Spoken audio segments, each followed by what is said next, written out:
So there's so much information out there about ketogenic dieting and ketones. What's a myth that you've heard maybe over and over and over that you're like, today is the day to debunk this myth? Oh my goodness, I've heard so many of them. The one that I've heard about 4 or 5 times is somebody will come in and say that their doctor, their cardiologist, their specialist told them that this high-fat diet is going to kill them and that they're not allowed to do it. Don't fear fat. The most important thing is people think, well, if they eat fat, they're going to get fat. That's the misperception. So you're cutting the sugar, you're not smoking, you're getting out, you're enjoying life, you're going to be feeling better. Eating fat doesn't make you fat. Eating fat will not kill you. A high-fat diet and low carb at the same time, though, you've got to take the carbs down, will not contribute to elevated cholesterol levels. It's not the sour cream and the butter on the potatoes, it's the potato that actually becomes blood sugar. Yeah. So what you really got to think is, you cut back on the potatoes, the bread, overall the grains, and obviously the sugar that's in the soda. It's somewhat tangential, but the low salt diet myth is just totally wrong, and that's been great because I love salt.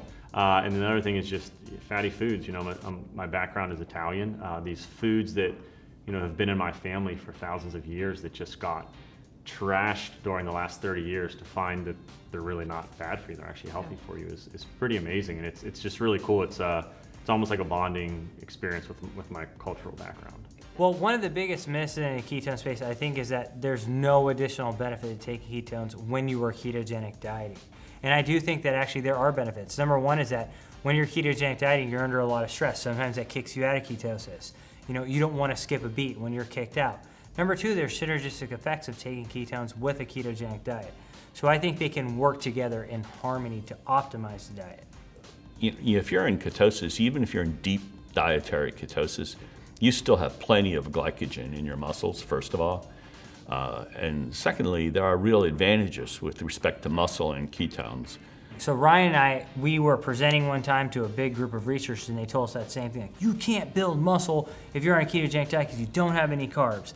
And so we went out and did the research on that, and we actually found that on a ketogenic diet, you gain just as much muscle at a whole body level, and we looked at the molecular level, we found the same thing. So our lab has shown that ketones themselves increase muscle protein synthesis. So that's one part of the spectrum. The other part is muscle protein breakdown, what happens when we get older, what happens when we tear up muscle tissue. It's also been shown that ketones prevent a lot of that muscle protein breakdown from happening. So it's really favoring that right side component of building muscle and being anabolic to tissue that needs it the most. The ketogenic diet, exogenous ketones, that it's a fad right now.